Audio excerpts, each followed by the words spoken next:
বেশি রাত করে বাড়িতে আসায় রেহানা বেগম তার ছেলে আবিরকে বলল, বাবা, এতদিন তুই তোর ইচ্ছা মতো চলেছিস, আমার কোনো কথাই কখনো শুনিসনি, কিন্তু এখন তো বিয়ে করে বউ এনেছিস ঘরে, তাও ভালোবেসে বিয়ে করেছিস, আমি তাও মেনে নিয়েছি, তো এখন এত দেরি করে বাসায় আসিস কেন বাবা?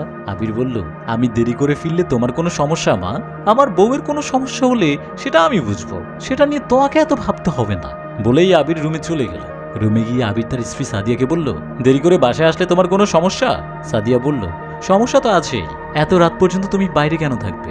মা বলেছে কাজ শেষ হলে বাসায় আসবে, আর আমি যেন তোমাকে এই ব্যাপারে বোঝাই। আবির বলল, আমি বড় হয়েছি, মা এখন কেন আমার ব্যাপারে এত কিছু বলে? সাদিয়া বলল, সে তো তোমার ভালোর জন্যই বলে। আবির বলল, তুমিও মায়ের কথায় তাল মেলাতে শুরু করেছো, থামো। সকালে সাদিয়া আবিরকে ডেকে ঘুম ভাঙালো। আবির বলল, এত সকালে ডাকছো কেন? সাদিয়া বলল, ফ্রেশ হয়ে বাজারে যাও, মা বলেছে এখন তোমার সংসার হয়েছে, তাই সংসারের সব দায়িত্ব তোমাকে নিতে হবে, সংসারের সব কাজ তোমাকেই করতে হবে, তাড়াতাড়ি বাজারে যাও। আবির বাজার থেকে আসছে আর ভাবছে, মা আমাকে সারা জীবন এটা করিস না ওটা করিস না এসব করেছে, নিজের মতো করে চলতে দেয় নাই, এতদিন সে জ্বালিয়েছে, এখন আমার বউকে আমার পিছে লাগিয়েছে। সংসারের সব দায়িত্ব যদি আমার হয়, সব কাজ যদি আমাকেই করতে হয়, তাহলে আমি কেন তার কথা শুনবো? তার এসব অত্যাচার আর সহ্য করা যাচ্ছে না। অন্য একদিন সাদিয়া বলল, শোনো, মা বলেছে এখন মায়ের থেকে শুনে বাজার করতে, আর বেশি রাত পর্যন্ত টিভি না দেখতে, মায়ের ঘুমের সমস্যা হয়। আবির বলল, আমার কোনো কিছুতেই কি তার ভালো লাগে না? আমি সারা জীবন তার এসব অত্যাচার সহ্য করছি, আর পারবো না। তখনই আবির তার মায়ের কাছে গিয়ে বলল, মা, আমি তোমাকে ঘুরতে নিয়ে যাব, তুমি রেডি হও, আমি একটু বাইরে থেকে আসছি। আবির আশ্রমে গিয়ে আশ্রমের পরিচালক রহমান সাহেবের সাথে বসে বললেন, আমি একজন বয়স্ক মহিলাকে এখানে রাখতে চাই, কি করতে হবে বলুন?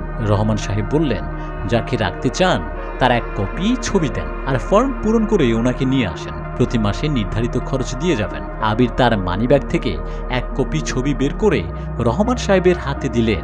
অনাথ বৃদ্ধাশ্রমের পরিচালক রহমান সাহেব আবিরের দেওয়া ছবি দেখে বললেন, এই মহিলাকে তো আমি চিনি, তিনি আমাদের আশ্রমে নিয়মিত দান করেন, আর আমি শুনেছি 20 বছর আগে এই আশ্রম থেকে আবির নামের একটা ছেলেকে নিয়ে নিজের ছেলের পরিচয় বড় করেছেন। কথাটা শুনে আবির চমকে উঠল, সে ভাবলো, তাহলে আমি সেই ছেলে।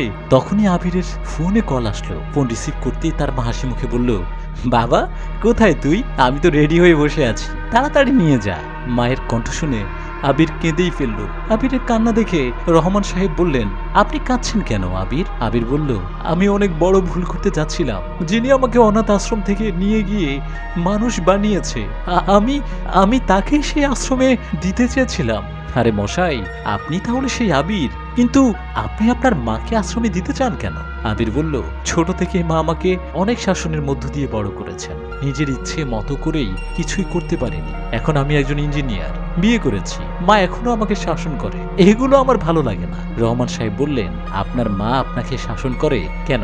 এতে কি আপনার কি কোনো ক্ষতি করেছে?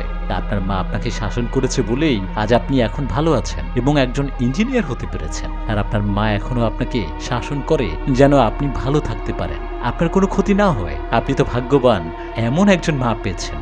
আবির বলল, আমি বুঝতে পেরেছি, আমাকে ক্ষমা করবেন, আমাদের জন্য দোয়া করবেন বলেই আবির উঠে চলে আসলো। বাসায় এসে আবির দেখলো তার মা বসে আছে।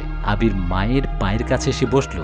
মা, তুমি আমাকে ক্ষমা করে দিও, আজ থেকে তুমি আমাকে সব ব্যাপারে শাসন করবে, সাদিয়াকে দিয়ে বলানোর কোনো দরকার নেই, আমি তোমার ছেলে, তুমি আমাকে সরাসরি আমার ভুল ধরিয়ে দেবে। চলো এখন, চলো ঘুরে আসি। আমরা অনেকেই বাবা মায়ের শাসন করাকে মেনে নিতে পারি না, মনে করি তারা অতিরিক্ত করে, স্বাধীনতায় বাধা দেয়, কিন্তু এটা বুঝি না আমাদেরকে ভালো রাখতে, ভালো পথে চলতে এবং ভালো অবস্থানে প্রতিষ্ঠিত করতে তারা শাসন করেন আমাদের।